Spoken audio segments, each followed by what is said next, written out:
धन धन सतगुरु तेरे ही आसरा जी। सुमिरन से दूर होती है बुराइयाँ।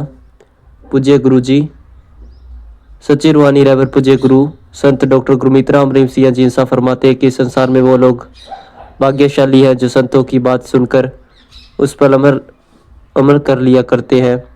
आज मनमते लोग अपने काम धंधों में लगे हुए हैं।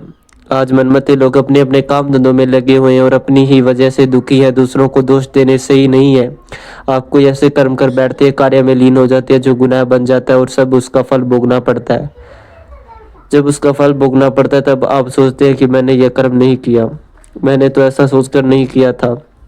आपके सोचने से कोई लेना देना नहीं है, बल्कि अपने कैसा कर्म किया ये देखने वाली बात है। इसलिए इंसान को बुरे कर्म नहीं करने चाहिए। आप जी फरमाते हैं, संत पीर फकीर समझाते हैं, माफ़ करते हैं, लेकिन आगे तो अल्लाह राम के हाथ में होता है। संत ने तो दुआ करनी होती है, वह कबूल करता है या नहीं ये उसकी मर्जी है। इसलिए आप उस परमात्मा का सुमिरन करते रहो, अपने आप को बुराइयों से बचा कर रखो। आप बुराई के हाथों में अपने दामन दे दिया तो तड़पने की सिवाय कुछ भी हासिल नहीं होगा। पूज्य गुरु जी फरमाते हैं कि आप जानते हैं कि अच्छाई क्या है और बुराई क्या है, इसलिए जितना हो सके उतना ही बुराई से दूर रहो। और यह संभव है क्योंकि हमारे संसार ऐसा ही है, हमारे संस्कार ऐसे ही हैं। हम एक धार्मिक देश में रहते हैं, यहाँ धर्म का लालन पालन होता है, इसलिए और कुछ नहीं तो संस्कारों का तो पता चलता ही है। इसलिए बुराई को छोड़कर रखो। आप जी फरमाते हैं कि इंसान को इस तरफ ध्यान नहीं देना चाहिए कि कौन